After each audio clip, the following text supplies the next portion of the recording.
सभी को मेरा प्यार भरा नमस्कार। मैं प्रशांत सोलंकी स्वागत करता हूं आप सबका आपके अपने परिवार वोकैब वंडर्स में। तो कैसे हैं आप सब? उम्मीद करता हूं सभी लोग बहुत अच्छे होंगे, बहुत शानदार होंगे, बढ़िया ढंग से पढ़ाई लिखाई कर रहे होंगे। आज हमारी इडियम्स एंड फ्रेजेस की क्लास नंबर 7 है और ओवरऑल देखा जाए तो हमारी क्लास नंबर 28 है वोकैब संजीवनी एक्सप्रेस सीरीज की। वोकैब संजीवनी एक्सप्रेस जो कि एक ऐसी सीरीज है जो आपको ले जाएगी आपके सपनों तक, आपकी मंजिल तक। जल्दी से वीडियो को लाइक और शेयर कर देंगे सभी लोग फटाफट से भाई, बिना टाइम वेस्ट करे। देखो आप सभी लोगों का ये जो जोश है ना, ये कम नहीं होना चाहिए। कई बार क्या होता है, बच्चे शुरुआत तो बहुत अच्छे से करते हैं लेकिन जोश ढीला पड़ता जाता है, ढीला पड़ता जाता है। भाई यही आपकी पहली निशानी होती है कि आप सभी लोग फेलियर की तरफ निकल चुके हो। अगर सक्सेस की तरफ जाना है तो सक्सेस का ग्राफ कभी ऐसे नहीं रहा मेरे भाई। सक्सेस का ग्राफ यूं रहता है, अगर आज जोश इस लेवल पे है तो आपका जोश, आपके अंदर इतना दम होना चाहिए कि कल इस लेवल पे हो, परसों इस लेवल पे हो और बढ़े। जब तक आपका ग्राफ यूं नहीं रहेगा तब तक सफलता आपको नहीं मिल सकती है। सफलता के लिए ये वाला ग्राफ छोड़ दीजिए। तो जो एनर्जी डाउन होती है, जो मोटिवेशन डाउन होता है, उसको अप कीजिए, अपने आप को संभालिए, अपने आप को चलाइए आगे। और इंतजार मत कीजिए कि कोई आएगा, कोई आपको समझाएगा, कोई आपको बताएगा कि बेटा टाइम क्यों खराब कर रहा है, पढ़ ले। कोई नहीं बताने वाला मेरे भाई। क्यों बताएगा? किसी और के लिए नौकरी मिलेगी क्या? सफलता किसी और के लिए मिलेगी क्या?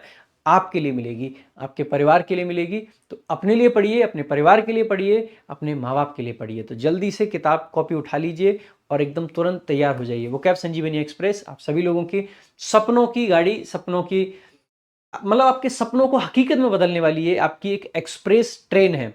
तो शुरुआत करेंगे भाई आज की क्लास की। जबरदस्त आपकी क्लास रहने वाली है और आज की क्लास का जो पहला आपका इडियम है, to do something by the skin of one's teeth.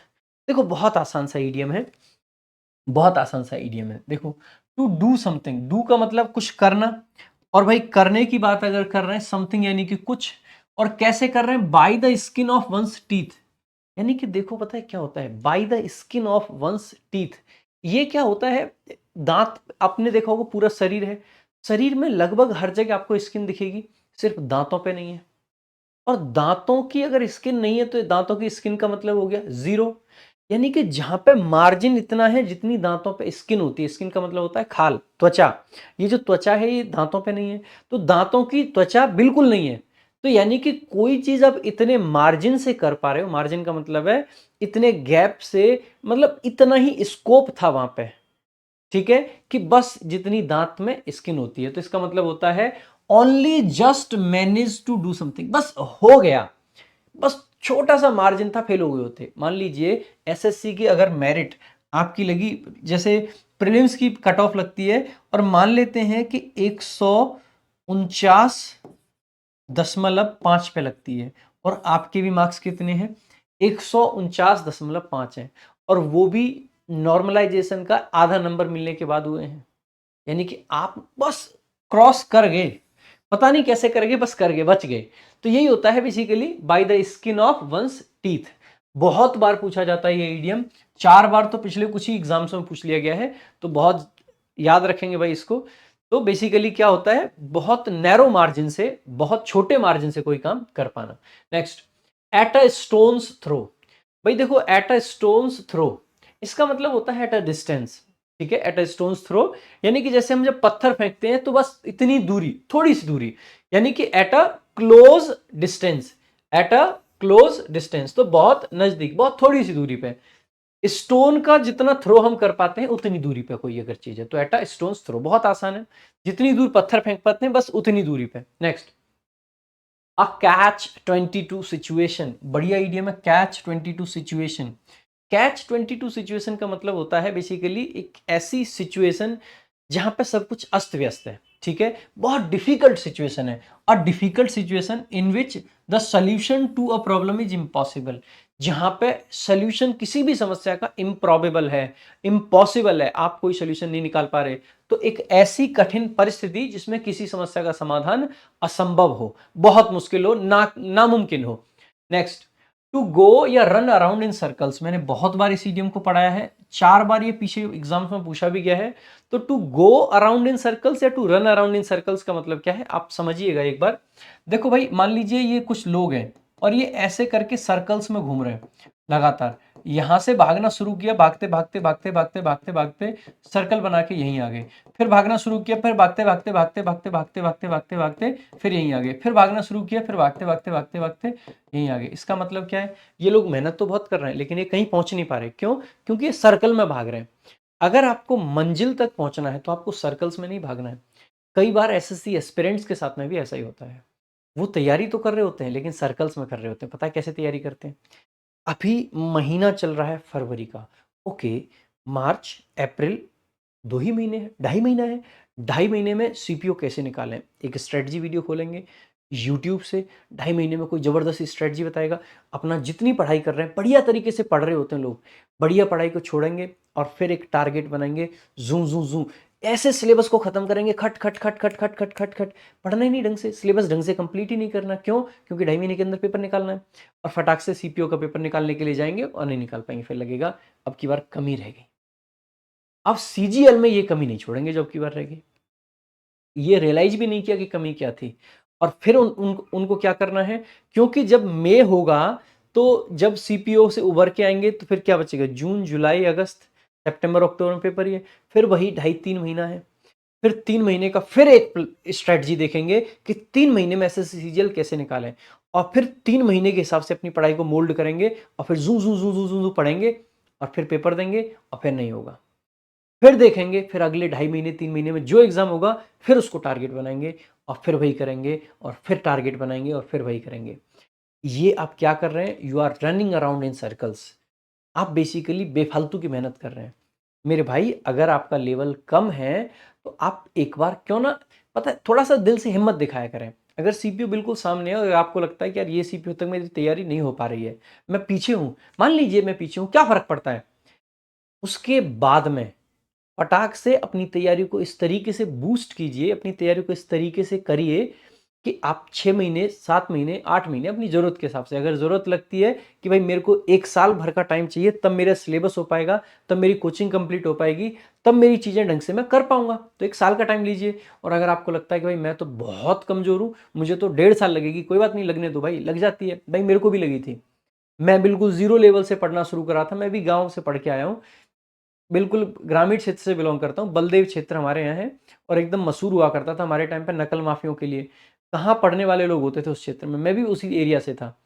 But यहाँ पे आके मैंने कभी उस तरीके की स्ट्रैटेजी नहीं अपनाई कि 3 महीने में ये पेपर है, इसी पेपर को क्लियर करके दिखाऊंगा, ये करूंगा। अरे मेरे को अपनी औकात पता थी, सीधे शब्दों में कहूँ। और अपनी औकात जब तक नहीं पता होगी ना, तब तक हम गलत स्ट्रैटेजी से चलते रहेंगे।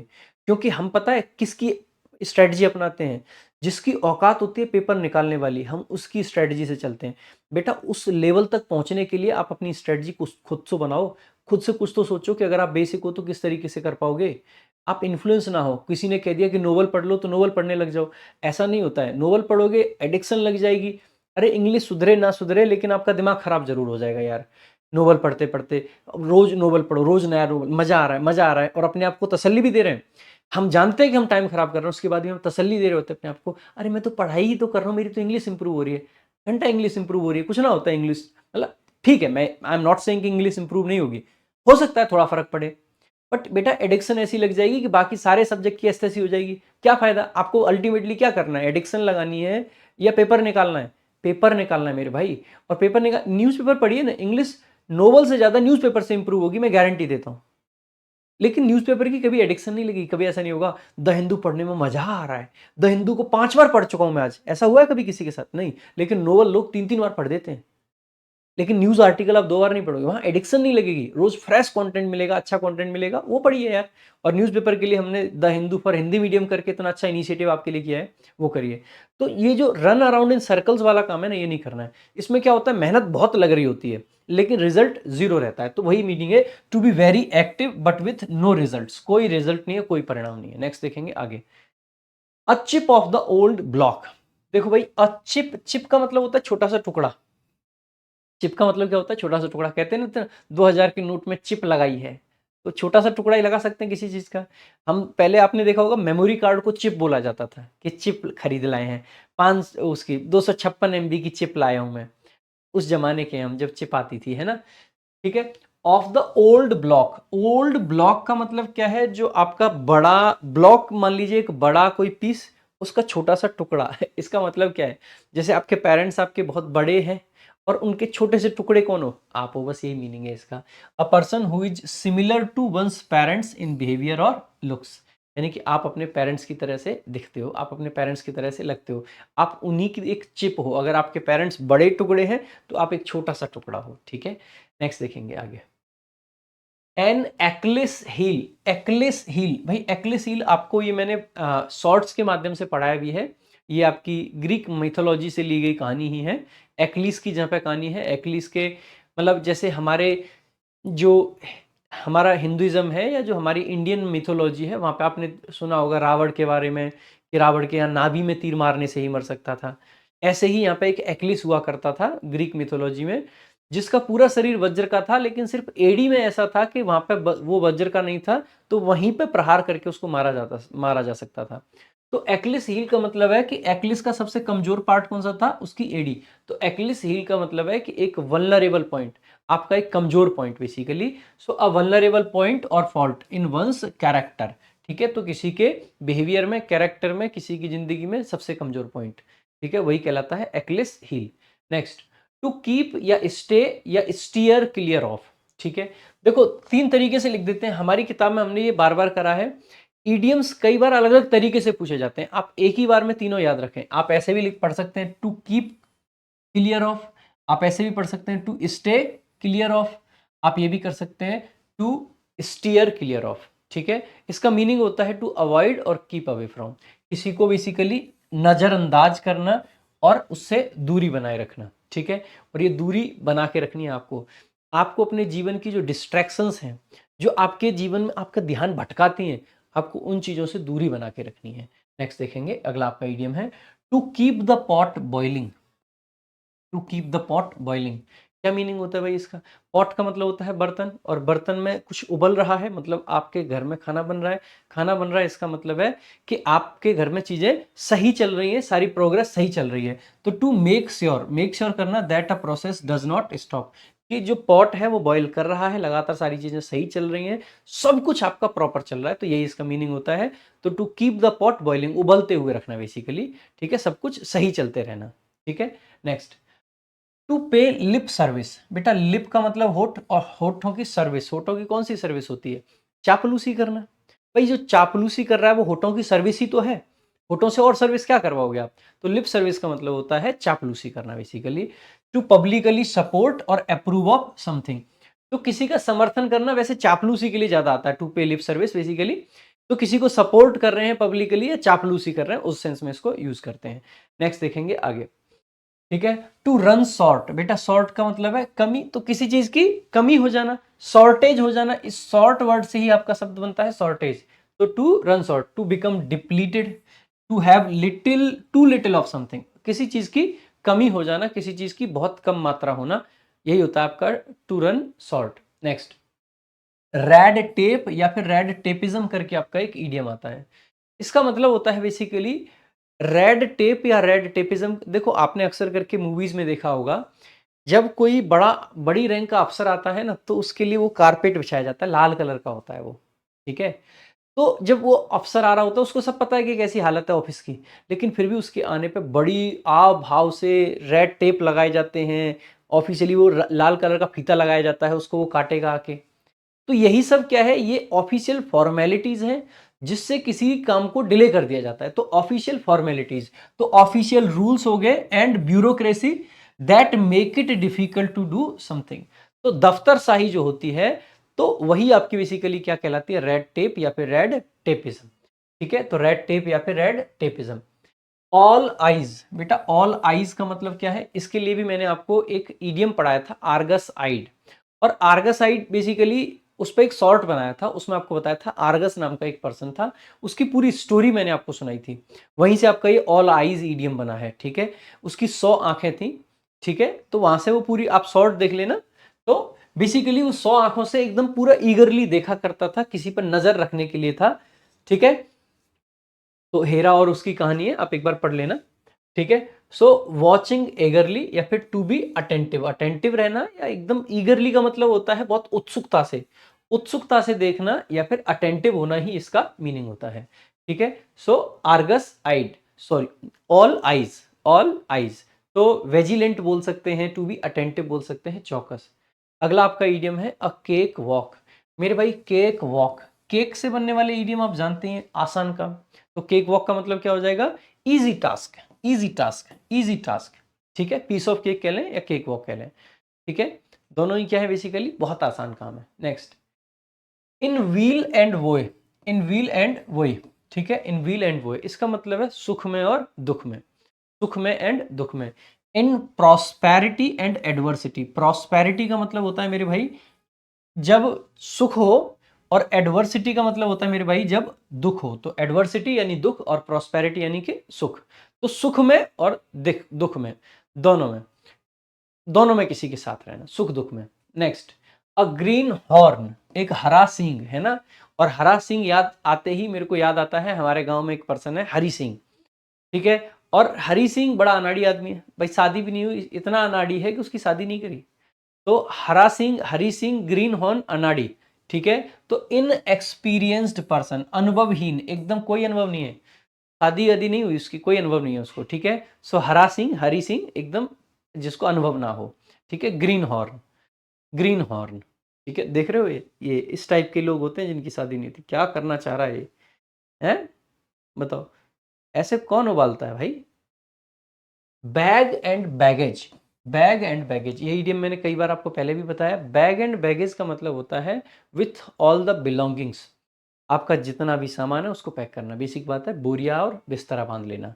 ठीक है, तो बेसिकली तो विथ ऑल वंस पजेशंस, अपनी सारी चीज़ों के साथ में बोरिया बिस्तर बांध के निकल जाना। ठीक है, पूरे तरीके से ये देखो, बोरिया बिस्तर बांध के निकल जाना, यही है with bag and baggage, with bag and baggage. Next देखेंगे, अगला आपका ईडियम है in cold blood, in cold blood. ये देखो ध्यान रखना, आजकल ईडियम्स के मीनिंग एग्जैक्ट आपको पता होने चाहिए।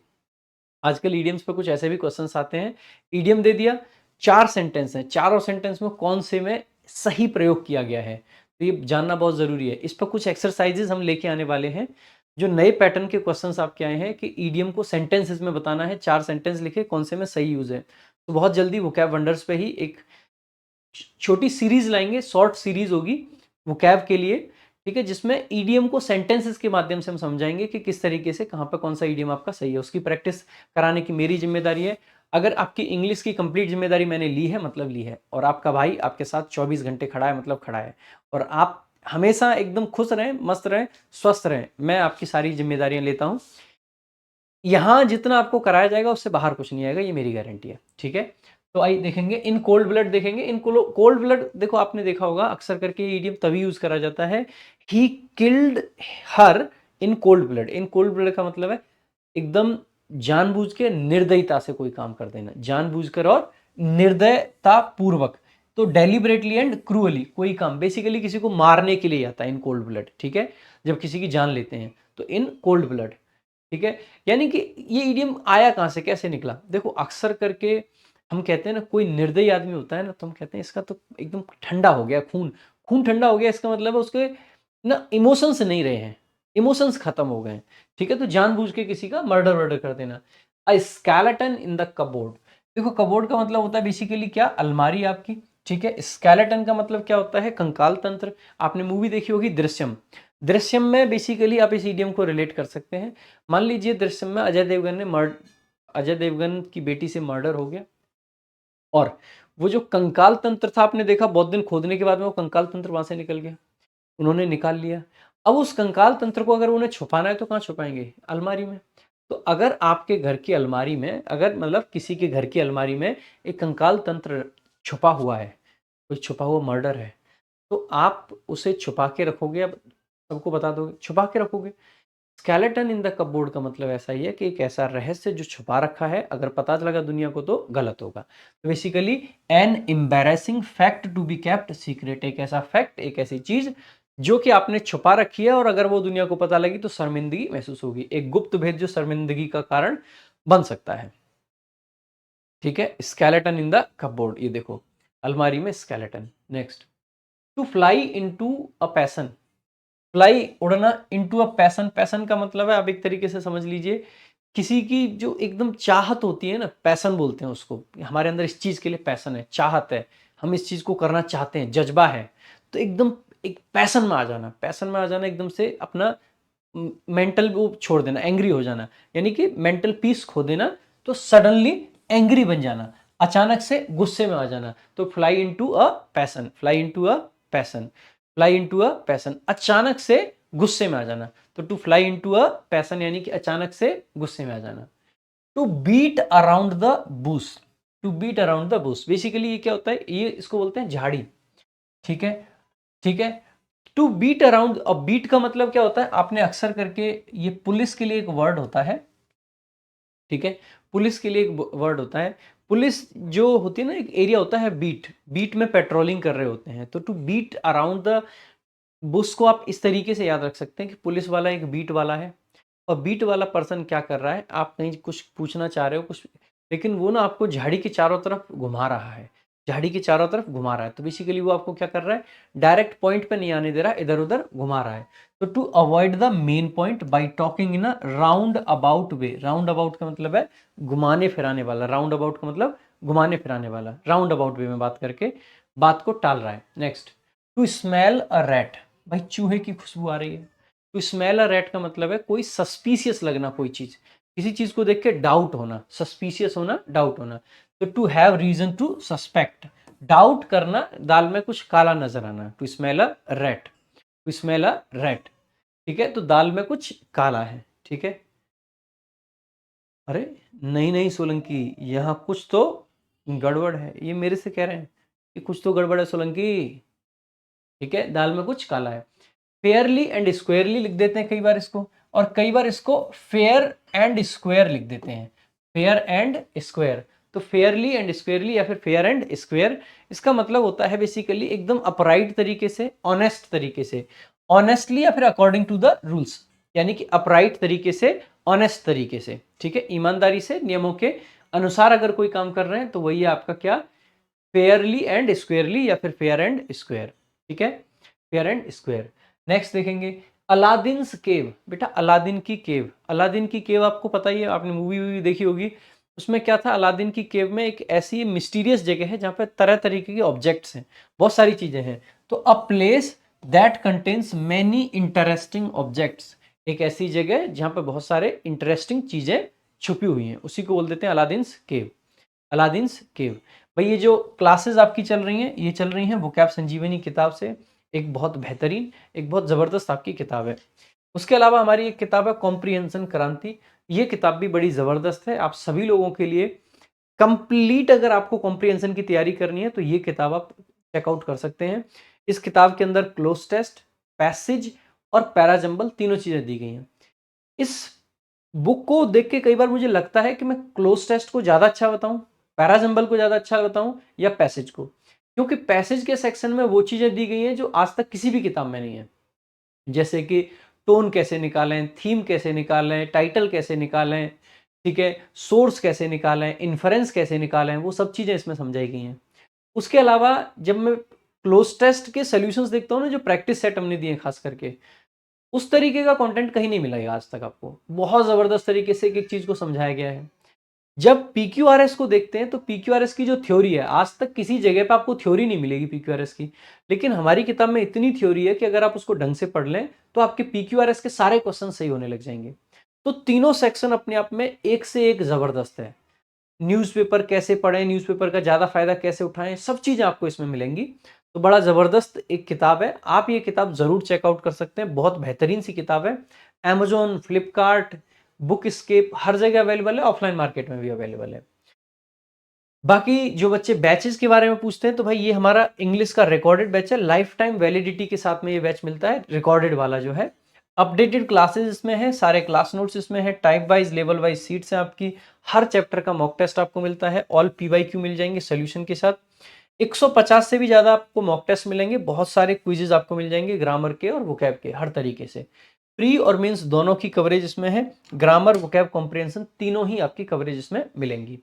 इसके अलावा भाई अगर टेलीग्राम आपने ज्वाइन नहीं करा है तो आज ही ज्वाइन कर लें, वोकैब वंडर्स बेहद ज़रूरी है टेलीग्राम ज्वाइन करना, क्योंकि सारी पीडीएफ, सारी क्लास की पीडीएफ, सारी ई बुक्स, सब कुछ आपको इस टेलीग्राम पे मिलेगा। आज के लिए रखेंगे सिर्फ इतना ही, बाकी मिलेंगे अगली क्लास में। थैंक यू सो मच, जय हिंद, जय भारत।